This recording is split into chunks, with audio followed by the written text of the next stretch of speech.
చాలా కాలం క్రిందట దక్షిణ ప్రాంతమందు వసంతవాడయను నామము గల పెద్ద నగరముండెను. అందు బంగారు శెట్టి అను వైశ్యకుడొకడు ఉండెను.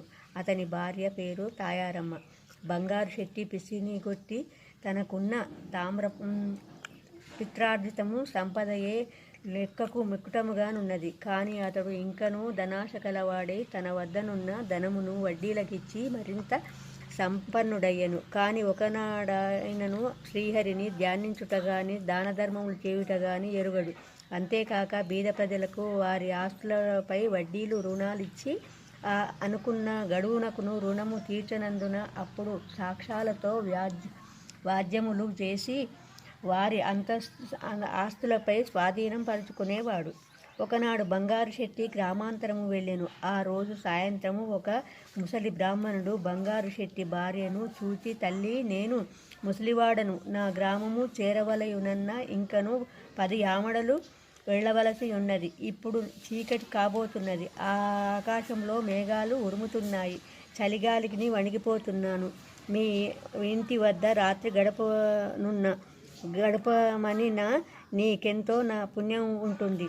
నేను నా సద్బ్రాహ్మణుడను, సదాచార సంపన్నుడను, ప్రాతకాలంన మాఘస్నానం చేసి వెళ్ళిపోయేదను అని బ్రతిమిలాడెను. తాయారమ్మకును జాలి కలిగెను. వెంటనే తమ అరుగుమూల శుభ్రం చేసి అందొక తుంగచాప వేసి కప్పుకొనుటకును వస్త్రమిచ్చి పండుకొనుటని పలికెను. ఆమె దయార్ధ హృదయమునకును ఆ వృద్ధ బ్రాహ్మణుడు సంతసమంది విశ్రాంతి తీసుకొనుచుండగా తాయారమ్మ ఒక ఫలమునిచ్చి దానిని భుజింపవలనని చెప్పెను. ఆర్య, మాఘస్నానం చేసి వెళ్ళేదనని అన్నారు గదా, ఆ మాఘస్నానముగా ఏమి? మాఘస్నానమనగా ఏమి? దాని వలన కలుగు ఫలితమేమి?